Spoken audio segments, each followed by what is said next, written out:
একদম কড়ক। ট্রেন যাচ্ছে, একটু একটু ভাসছিল একটা বাচ্চা মনে হয়।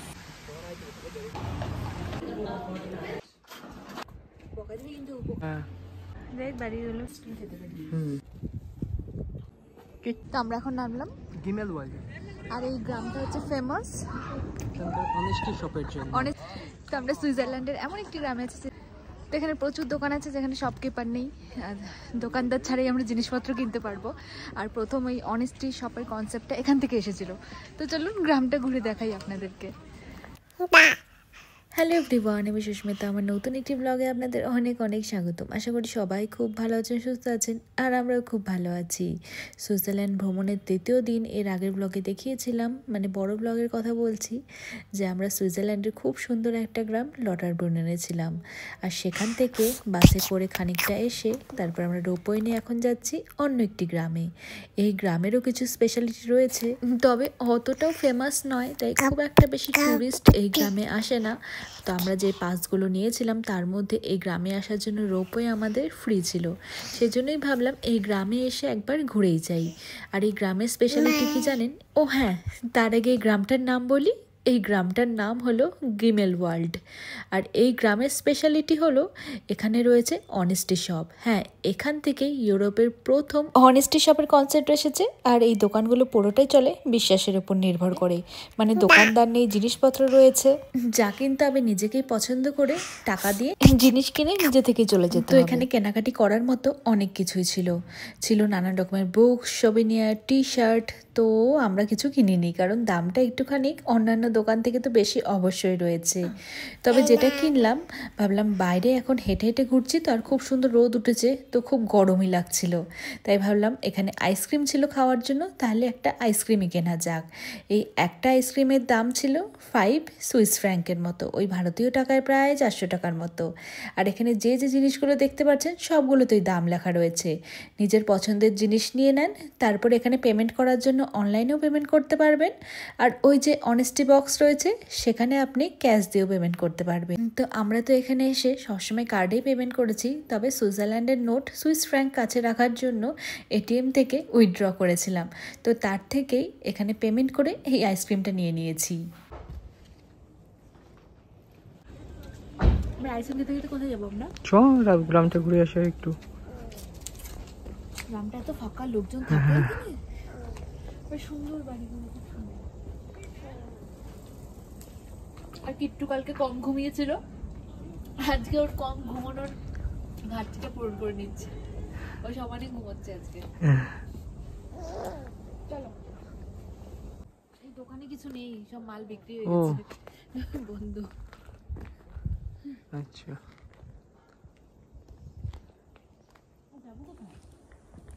কোনো ডাউট থাকে তাহলে এখানে সব জায়গায় লেখাই আছে ক্লিয়ারলি কোনটা কোন দিকে, তো হারিয়ে যাওয়ার ভয় নেই। তো এই গ্রামে প্রায় আধ ঘন্টা মতো আমরা সময় কাটালাম। এত ফাঁকা গ্রাম, আমার তো এখানে লোকজন চোখেই পড়ছিল না। কিছু অবশ্য হোটেল রয়েছে, হোমস্টে রয়েছে, হয়তো অনেকে একটু নিরিবিলি থাকতে পছন্দ করে, আরও একটা তারা হয়তো এইসব গ্রামে এসে থাকে। তো যাই হোক, এখন এই গ্রামগুলোতে অতটা অনেস্টি শপ নেই, যে কটা ওপেন রয়েছে শুধুমাত্র টুরিস্টের জন্যই রাখা হয়েছে। তো যাওয়ার পথে আরও দু একটা অনেস্টি শপ চোখে পড়লো, তো সেই সব দেখে নিয়ে আবার চলুন আরেকটা কেবল কার নিই।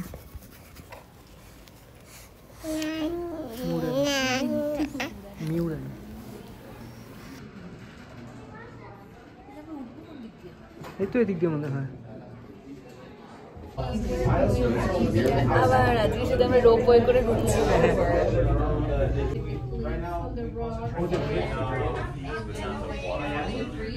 তো পাহাড়ের কোলে সুইজারল্যান্ডের এই সুন্দর গ্রামটার নাম হলো মিউরেন। আর একটার সাথে আরেকটা গ্রাম সবই কেবল কারের সাথে কানেক্টেড। তবে আগের যে গ্রামটা গিয়েছিলাম সেই গ্রামটা খুব ছোট ছিল, এই গ্রামটা তুলনামূলকভাবে বেশ অনেকটাই বড়, কারণ এখানে ট্রেন সার্ভিসও রয়েছে। এছাড়াও এই গ্রামের আলাদা করে একটা সিটি সেন্টারও রয়েছে। তো কেবল কার থেকে নেমে আমরা সেই মার্কেটের দিকেই যাব, কারণ সেখানেই রয়েছে ট্রেন স্টেশন। তবে এই জায়গাটা এত সুন্দর লাগছিল, তো একটা বাড়ির সামনে আবার ছোট একটা বেঞ্চ পাতা ছিল, তো সেখানেই আমরা বসে পড়েছি। কিট্টুও ঘুম থেকে উঠে পড়েছে, তো ভাবলাম ওর ডাইপার চেঞ্জ করে একটু ওখানেই বসে বসে ওকে খাইয়ে দিই। হাই, ঘুম হলো? ঘানারি পরে পরে ডাইপারটা চেঞ্জ করতে হবে। হ্যাঁ, ডাইপারটা চেঞ্জ করতে হবে। এই কাছে যাই। কি তুলি? কি ঘুমালো?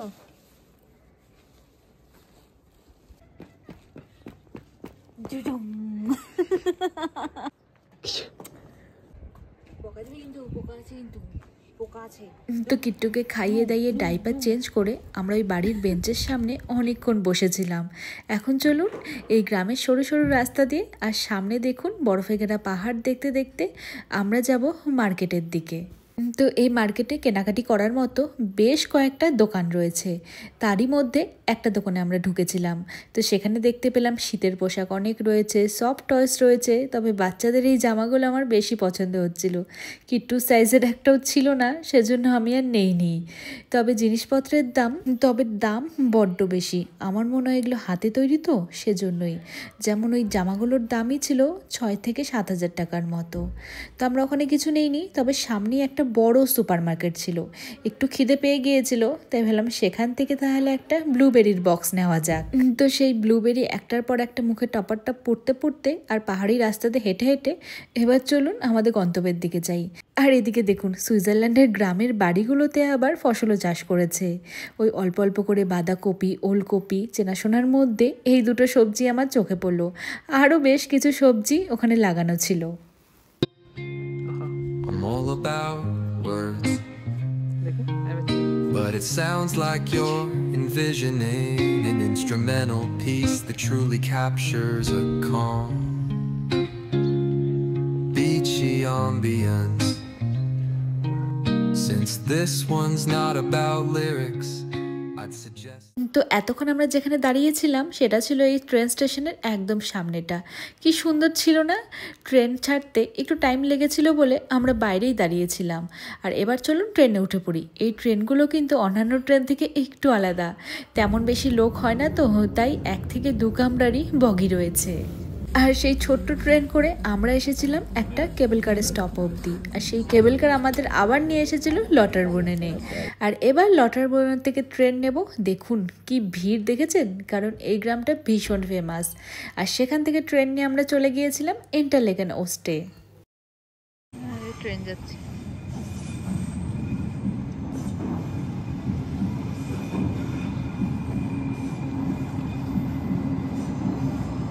কেমন লাগছে? খুব এটা কি ছিল? কেমন লাগছে? খুব ভালো, কিন্তু খুব টায়ার্ড। ওকে। আমরা ইন্টারলেকেনে বোট ট্যুর করতাম, কিন্তু লেট হয়ে গেছি। কালকে আবার আসবো, আগে করতে দিই। হ্যাঁ, চেষ্টা করছিলাম আজকেই করার। আজকে আর হবে না, সময়ও লাগে। ওয়েদারটা খুব ভালো, কালকে থেকে আবার বৃষ্টি। তাও একটুখানি যতটা ঘুরতে পারলাম। হ্যাঁ, আজকে আশেপাশে ঘুরবো। ইয়াশ চোপড়ার এখানে একটা স্ট্যাচু আছে, ওটাও দেখবো। মামা আগে উঠে গেছে। কি রে কিট্টু, উঠে গেলি কেন? হাসির আওয়াজে? ওর বন্ধু। ওর বন্ধু কুটুনি কুটু কুটু করে দেখতে হবে সবকিছু। পাওয়ার নাট নিয়ে নিল একটা 8 ঘন্টার। ইন্টারলেকেন এই জায়গাটায় অনেক ভারতীয়রা এখানে থাকে, কারণ এটা ভীষণ ফেমাস জায়গা। আর এখানে আশেপাশে প্রচুর সেজন্য ইন্ডিয়ান রেস্টুরেন্টও রয়েছে। তো আমরা যে গ্রিন্ডেল ওয়ার্ল্ডে যাব সেটা ইন্টারলেকেন হয়ে যেতে হবে। তো এখানে একটা বোট ট্যুরও হয়। ভেবেছিলাম আজকে যদি গ্রামগুলো তাড়াতাড়ি ঘোরা হয়ে যায় তাহলে হয়তো বোট ট্যুরটা করে ফেলতে পারবো। তবে বোট ট্যুরটার সময় পার হয়ে গিয়েছে এবং অনেকক্ষণ সময়ও লাগে। তো ঠিক আছে, অন্য একদিন আসবো, কারণ আমাদের হাতে আরও বেশি কিছু সময় রয়েছে। আর যেহেতু ছোট বাচ্চা নিয়ে ঘুরছি, তাই অনেক ট্যুরিস্ট স্পটে যাওয়ার আমাদের কিছু রেস্ট্রিকশন রয়েছে। তাই আমাদের হাতে অপশানও কম আর সময় বেশি, তাই একটু ধীরে সুস্থে ঘুরছি। কারণ আমরা একটু আরাম করে এখানে দিন কাটাতে এসেছি। তাও তো বলবো কিট্টুকে নিয়ে আজকে আমরা একসাথে 5টা জায়গা ঘুরে ফেললাম।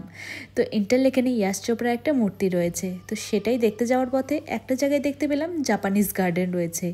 জায়গাটা ছোটোখাটোর মধ্যে ভীষণ সুন্দর। সামনে একটা চার্চ রয়েছে, আর তার সামনে একটা ছোটোখাটো পুকুর রয়েছে। আর দেখতেই পাচ্ছেন ওটার মধ্যে কত বড় বড় মাছ রয়েছে। কিট্টু তো হাঁ করে সেই মাছগুলোকেই দেখে চলেছে। কিট্টু কোন ফিশটা পছন্দ?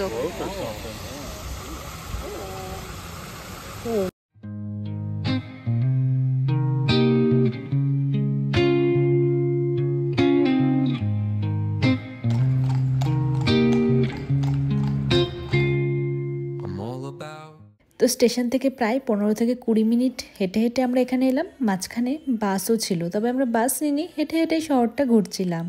আর এখন একটা গার্ডেনে চলে এসেছি। বাগানটা বিশাল বড়, আর ঢোকার মুখেই সাইডে এক কোনায় রয়েছে একটা স্ট্যাচু, যেটা আমাদের ভারতীয়দের কাছে ভীষণ স্পেশাল। বলিউড সিনেমার বিখ্যাত ডিরেক্টর অ্যান্ড প্রডিউসার ইয়াশ চোপড়ার মূর্তি রয়েছে। ডিডিএলজের পাশাপাশি সুইজারল্যান্ডে এত সিনেমার ইনি শুটিং করেছেন, আর ঠিক এই কারণেই ভারত থেকে প্রত্যেক বছর অনেক পর্যটন সুইজারল্যান্ডে বেড়াতে আসে। তো সেটা দেখে নেওয়ার পরে আমরা আবার হেঁটে হেঁটে স্টেশনের সামনে চলে এসেছি।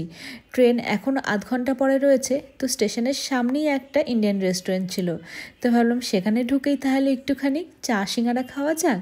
হ্যাঁ, চা খাইনি, এখানে চায়ের দাম ছিল ভারতীয় টাকায় প্রায় 400 থেকে 500 টাকার মতো। তবে সিঙ্গারা খেতে বেশ ইচ্ছে করছিল, তো এই দুটো সিঙ্গারার দাম ছিল ভারতীয় টাকায় প্রায় 1100 টাকার মতো। বাপরে, এত দামি সিঙ্গারা তো আমি আগে কখনো খাইনি। নেদারল্যান্ডেও সিঙ্গারার দাম এত নয়, তবে সুইজারল্যান্ডে আগেই বলেছিলাম সব কিছুর দাম অনেক অনেক বেশি। তো যাই হোক, সিঙ্গারা খেয়ে আমাদের তো পেট ভরে গিয়েছিল। এবার ট্রেনে উঠে কিট্টুকে খাওয়াতে খাওয়াতে ট্রেনের জানলার বাইরে দিয়ে সুইজারল্যান্ডের সুন্দর গ্রামের দৃশ্য এনজয় করতে করতে আমরা এখন গ্রিন্ডেলওয়াল্ডের দিকে যাচ্ছি। প্রায় সন্ধে নেমে এসেছে। আজকে মনে হয় আমরা বাসটা মিস করব, তাই ট্রেন থেকে নেমে আমাদেরকে হেঁটে হেঁটে আমাদের হোমস্টেতে যেতে হবে। সত্যি বলতে পাহাড়ি রাস্তা, আর হোমস্টেটা রয়েছে ওপরে, তাই পাহাড়ি রাস্তায় ওপরে হেঁটে হেঁটে যাওয়ার সময় মনে হচ্ছিল, ইস, কেন যে আজকে বাসটা আমরা মিস করলাম। এটা কে ঝোলা থেকে কে বেরিয়েছে? দিল্লি। হাসি কমে গেল।